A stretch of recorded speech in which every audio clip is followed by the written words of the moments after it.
நீலகிரி மாவட்டம் முதுகை அருகே உள்ள தேயிலை எஸ்டேட்டில் கட்டுமான பணியின் போது கழிப்பறை கட்டடம் இடிந்து விழுந்து 7 பேர் பலியான நிலையில் உயிரிழந்தவர்களுக்கு நிவாரணம் வழங்க கோரி பொதுமக்கள் சாலை மறியலில் ஈடுபட்டுள்ளனர்.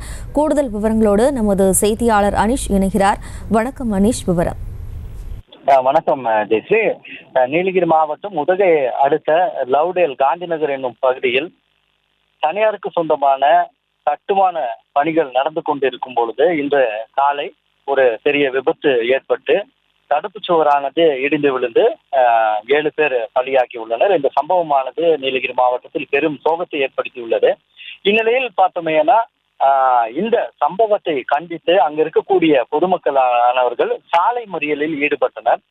அங்கிருந்து அந்த சம்பவத்தை நேரில் பார்த்து கொண்டு திரும்பி வந்த காவல் கண்காணிப்பாளர் வாகனத்தையும் மற்றும் வருவாய்த்துறை வாகனத்தையும் தடுத்து நிறுத்தி முற்றுகையிட்டு சாலை மறியலில் ஈடுபட்டனர். இந்த கட்டிட உரிமையாளர் மீது தகுந்த நடவடிக்கை எடுக்க வேண்டும்.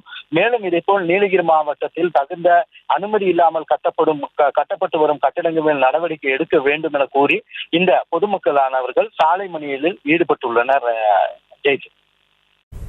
விவரங்களுக்கு நன்றி அனிஷ். செய்திகளை உடனுக்குடனும் துல்லியமாகவும் தெரிந்து கொள்ள சப்ஸ்கிரைப் பண்ணுங்க.